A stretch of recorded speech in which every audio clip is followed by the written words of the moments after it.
So talking about foreign investors. So one time I wanted, and I still want, I wanted people to invest in my business from abroad. And I traveled to Ireland, to Northern Ireland. I traveled to Ireland. I went to go and see somebody that I felt to. And we sat down and we talked about the business, and I told him how much I was looking for, quite a lot of money, which I don't have. And after the conversation, you won't believe that the guy just said to you, when you want us to invest. Just that, when you want to invest. I was shocked. I said, oh, hold on. Not like that. It's an idea that I'm sharing. I'm not sure I'm ready yet. Because it requires more than a dream and an ambition. It requires more than my ambition. I needed to put certain things in place. Hold on. And I came back to Nigeria. And I realized for the very first time that I could get people to invest massively in my business. But because I know what loopholes, where they will question and they might pull out as a result of that, it was now is the time to work on this business. So I started working for the past 3 months. I've been working on my management program. I've been recruiting, I've been training, I've been acquiring more knowledge, and I'm getting ready for investment in that regard. That's the only common that I have. I'm telling you the truth that you can get venture capitalists to invest in you in Nigeria, to invest in you from abroad. I have a friend who has that kind of business where people have invested from abroad and they bring in dollars, heavy work. And recently he was telling me that they're begging him to sell more shares to them. Because they make so much money that they can make outside and they want more shares. And they say, no, I don't want to water down my own investment. Rather than give you guys, because what they do is, let's say they bring $10 million, an example, start doing $10 million business, suddenly you realize that you need to do $20 million. And they say, we're ready to give you $20 million, but you have to give us part of your shares. And he said, I don't want to lose control. So he now said, no, let me go to the bank and borrow that money. Let me go elsewhere and borrow that money, and then I pay over time because I want to have certain level of control. So if you want people to invest in your business because you have done so well, you need to understand what the dragons are looking for and start putting those things in place. When you have those things, you can go and approach them. And there are many. There are so many of them. I've been approached by many. Plenty of them, both here in Nigeria and outside. And they exist. So your question was what? The second question? Yeah? Training.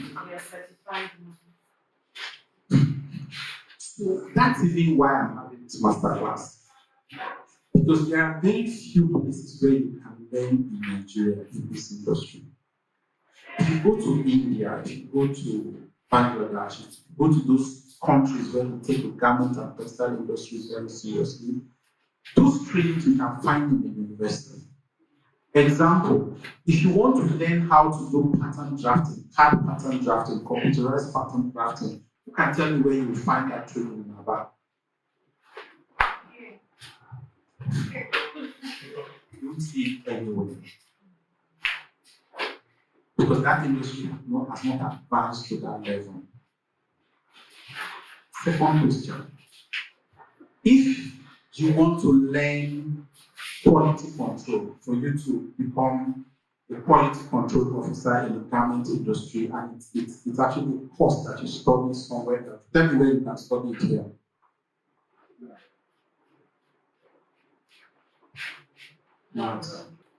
Rhinestone. You see all this rhinestone. Who has a very interesting rhinestone? Not those ones you go and buy in the market and we use heat press and we use iron to go. You know those ones that are very patterned, very small, they're shiny.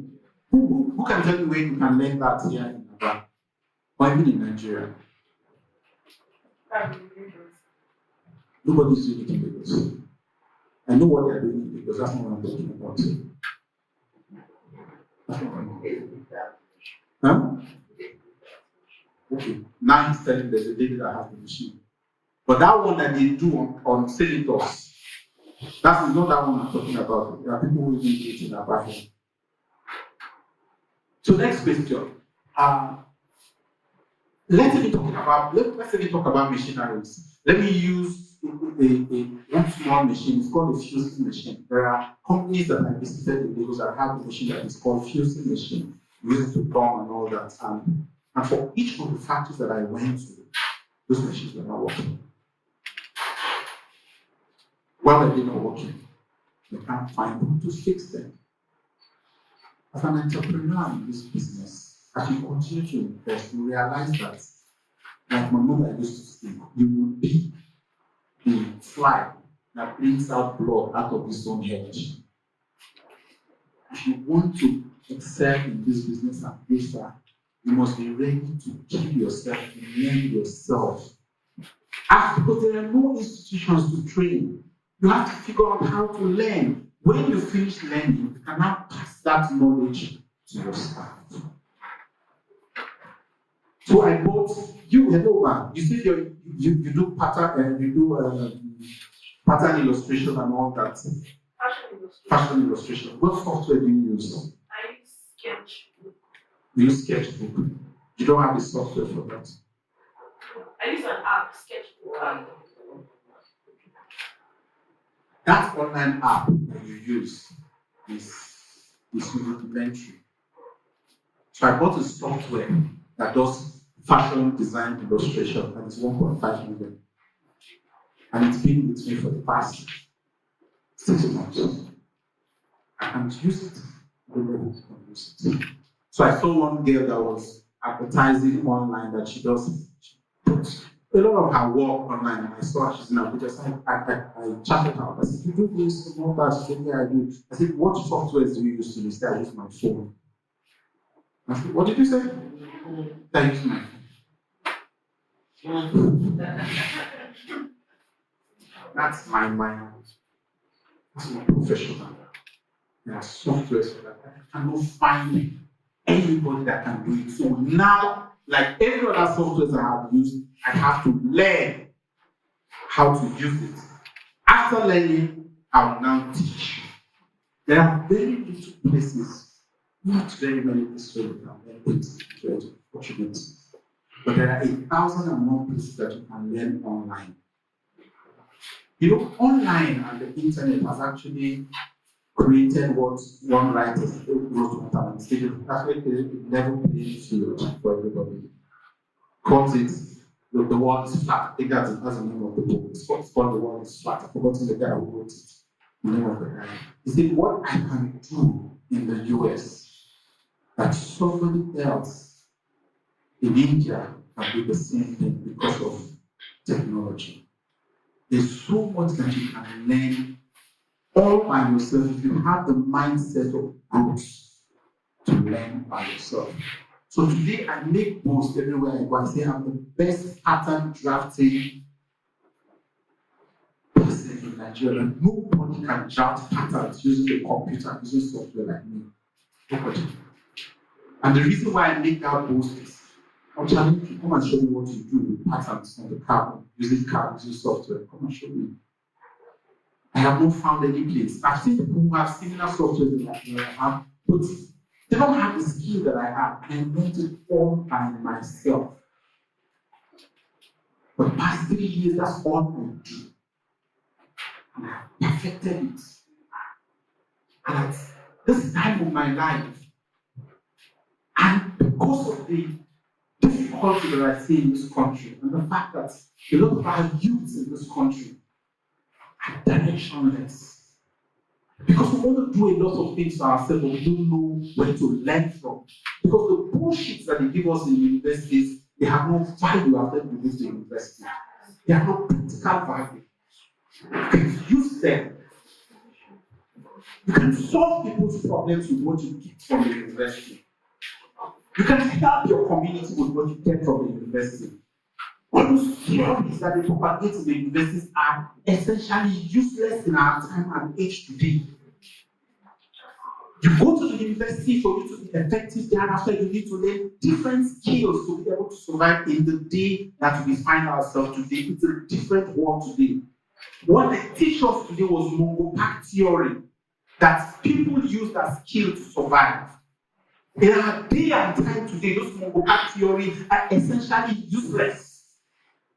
Maybe they are useful, and the value that they bring to the table is the fact that you are enlightened, and because you are enlightened, then you can seek for further knowledge. And that's all. After I left the university, a lot of people thought I was going to practice.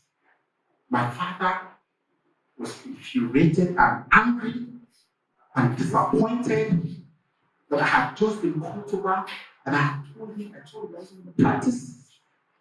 And he had told his village people and his brothers that he now has a barrister in his house. And I have denied him that pride of saying I have a barrister. And he felt he wasted all his time, money, and resources to train me in school. Oh, my daddy was heartbroken. But I knew what my father never knew, but did not know at that time. I knew I was carrying something that didn't have much value. And on paper, it looked like it had so much value, but I knew that it didn't have much value.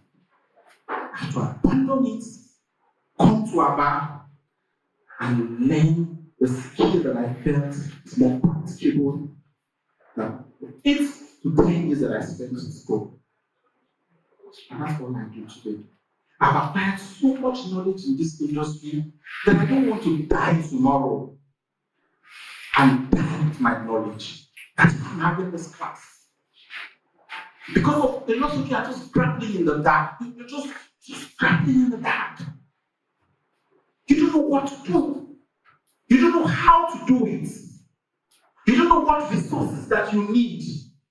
You're limited by the things you see around you. And there are very few people that go beyond our present environment to learn and therefore teach. I came to that realization a few months ago. I said, I don't know. When I was talking to myself, I said, I don't know if people will die next year, or people will die this year, but I'll be a very sad man if I go with this skill. I'm no longer comfortable being the best pattern drafting person in this country. I want a lot of people to have this knowledge. I want to democratize it.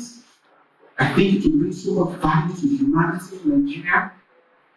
And the things that I have done beyond clothing, starting from where we are to where we are today, I think a lot of people can replicate it. And I want to teach them that you can also replicate, you can do what I do. The easiest way to become successful is to look at the path of people who have done it before you. Just follow their paths. Learn from them. Step by step. Do the things that they do. Success is something you can replicate. And it's predictable. So long as they were stealing, so long as they were doing the wrong thing, so long as what they do have done to get to where they are legitimate. You can follow those legitimate paths and outshine them and even do better than them. If I know what I know today, if I knew this 10 years ago, I wouldn't be here. But I had to fail and try and fail and suffer and lose to get to where I am today. I don't want you guys to go through where I go through, to go through what I go through. So my first recommendation to you is that there are a lot of places that you can learn online. Do you know that there are things I have done in this country that I have used to excel and has taken me to places that I look at the people who are applauding me and who are giving me audience and look at them like, but it was difficult to do this. Do you know what I know you can do it? I found myself in a very unique position during the pandemic where a lot of you locked yourself in your houses, closed down your shops, closed down what you were doing, and waited for the pandemic to pass over you. But I had a different mindset. I said, this is a crisis. I can do something about this crisis. I have no knowledge on how to make PPEs. Zero knowledge. But I saw a need at that time because there was scarcity of PPE all over the world. I said I could do something about this. I said you said this in Nigeria. And when I look at what I do, I say, it wasn't really difficult to do. What I did was to learn, and to try, and to fail, and to seek for further knowledge. Knowledge is key. It's key. There are things I have done in this country that people look at it like, yeah, wow! Do you think this is possible? And I look at them and I'm like, but it is. I just learned it. That's all. If you learn it, you can do it. So my time is this, how I live my life. 3:30 a.m. My alarm is always on. 3:30 every day. I wake up by 3:30. When all of you are sleeping, I'm up. And I must walk. Whether I have work or I don't have work, I must walk. I must do something. Of course, there are times that I wake up and I'm unable to do something. And I go back to sleep. And the next time I wake up by, let's say, 6 or something, I'm slapping myself. I'm saying, a very useless person. Just wasted today. We have limited time in this world. I like the way when I am saying it is the entire life. Why do you want to oversee now that you are away? There's so much work to be done. And part of the work to be done today is knowledge, acquisition of knowledge. Acquisition of knowledge. Acquisition of knowledge. There are machineries I have upstairs and nobody in Nigeria has those machineries. I never knew about these machineries. There was no place I could learn about these machineries, but eventually I found out. How did I find out? Because I researched in this industry. Sometimes I spend hours and hours and hours watching factories abroad. Very dull, extremely uninteresting. But because I'm seeking knowledge and I know I can't find this knowledge in Nigeria, I spend tons of hours. But then those videos are in English, so I don't care. And I just sit there and watch it. I'm seeing their line of production. I'm watching how clothes are moved from one tailor to the other, how they are organized, the kind of machineries that give them certain finishing. And I'll tell you one time. I was watching for hours and I didn't know what I was watching. I was just watching and watching and watching. And then I saw this machine, very little machine, and I saw what it was doing. And the video passed. I said, what did I just see? What was that? Something we've been struggling with to do. And I saw them using a machine that was doing it better. And I switched back. I went back. And I rewind. And I saw the machine. And I kept watching and watching and watching and watching. What did I do? I screenshot. After screenshotting that machine several times, I didn't know what the name was. So I went to the internet and I typed several names. This machine. I typed several names. And eventually, boom! Out of the dark, that same machine just appeared. When I knew the name, I went to Alibaba. And I started searching. Who sells this machine? Eventually, I got the factory that produces that machine. I contacted them. And they said, oh, we can sell the machine. So I said, okay, fine. We can sell the machine. What other tools do I need to have to use this machine? And they told me, what knowledge do I need to have? And they stopped. Eventually, I bought that machine. Today, my workers cannot do that particular function without that machine. So I asked, how did we ever survive without this machine? And it's not a question of money. Because I never had money when I started. I still don't have enough money to run my business. It's a growth mindset. So for whatever you do, there are better ways of doing it. When I wanted to look at costumes, I knew nothing about costumes. I've shared this with you today a couple of times. I knew absolutely nothing about costumes. Nothing. Zero knowledge. There was no place to learn. Absolutely nowhere to learn. But because I had a growth mindset, I figured out that I could learn this thing outside this country. And a lot of those things you want to learn, they are on the internet. One of the best places that I went to learn was in Brazil. They have tons and thousands of videos online where they produce costumes. But if you don't research, you will not see them. So I wanted to do headgear. I didn't know how to do headgear. I used to see these fantastic headgear that the Brazilians use for their carnival. And I was wondering how to do it.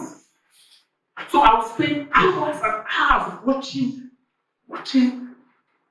videos from Brazil. And one day, just one day, out of nowhere, I just saw somebody somewhere in one of those videos using like a welding machine to weld the inside, like the skeleton of the head.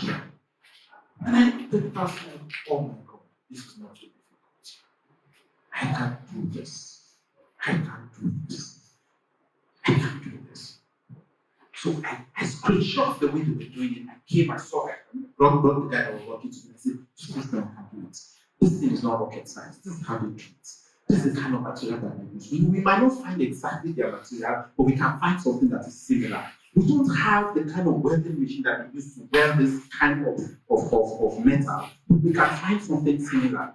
We kept experimenting, and eventually we realized that we could use gun steel. And there's this thing that they use to do costumes. It's a heater gun.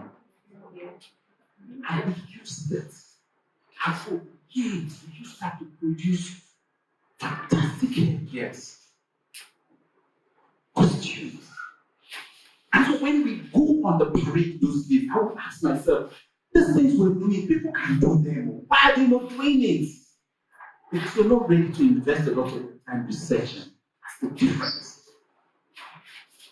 When people come to this place, they tell me we've never entered any place in our reception, apart from maybe hotel or bar that's as beautiful as this place. Where do you get the concept from?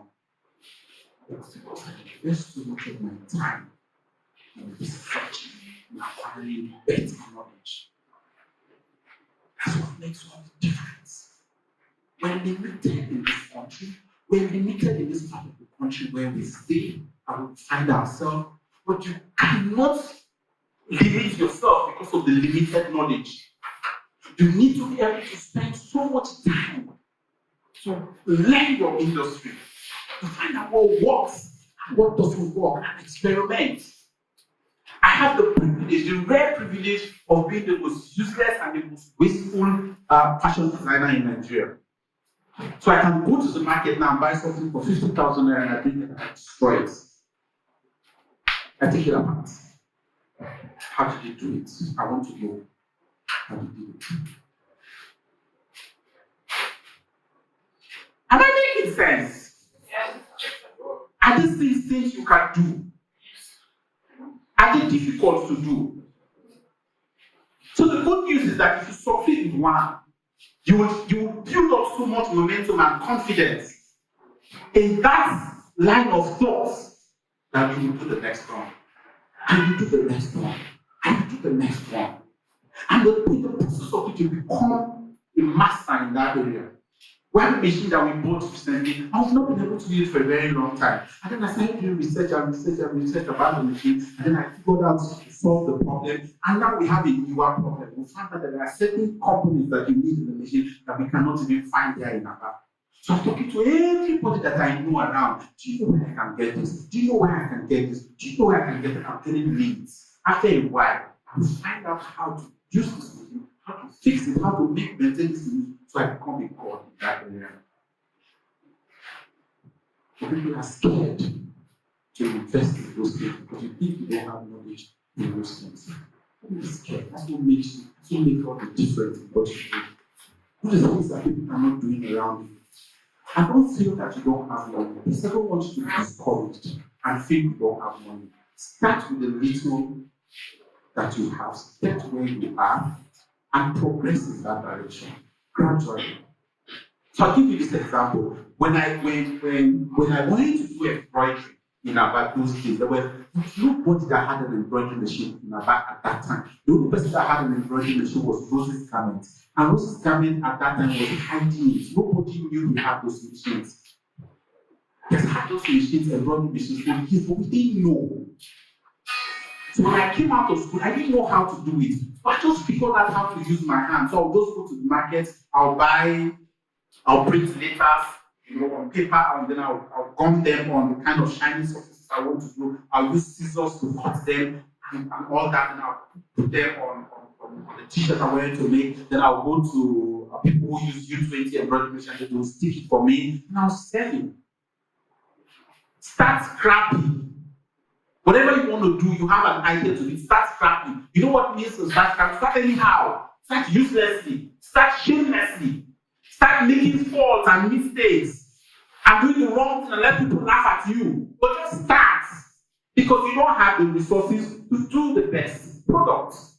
Just start anyhow. So I started doing embroidery with my hand. And then one day I went to Port Harcourt. I went to a company and I gave them my t-shirt. And the man liked the t-shirt. What he didn't like was the finish, the embroidery. And he looked at them and said, this thing you're doing, my friend has a machine, a computerized machine that does it perfectly. That my company is too big to buy this kind of t-shirt and use this kind of print. I will introduce you to him. Go to him. When you finish doing the t-shirt, go to him, he will embroider you. The business name was Middle Works. They were one of the very first people that brought embroidery machines to Port Harcourt. And eventually he personally took me to the corner of the business and introduced me.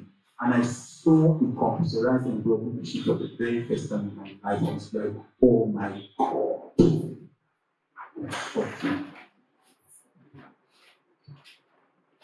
And so he started doing embroidery for me. At that time, people were not doing embroidery. But the moment I saw it, I knew this was what I wanted to do. But I didn't know that this was what I wanted to do. I never knew. I just used to see it in foreign clothes and I felt it can be done. And I didn't know how to do it. And I was using my hand to do it. And I was doing rubbish. But because I had a passion and an interest for it, I looked at it and I asked the man, how much is this machine? I said, 3.5 million. At that time, I was saying, which person said it to me has 3.5 million? I didn't have. Within 3.5 million of those days, I made like 7 million. That's of value. I didn't have. But I knew this was what I wanted. And I started asking questions. How can I raise money to buy this machine? Because I have seen it.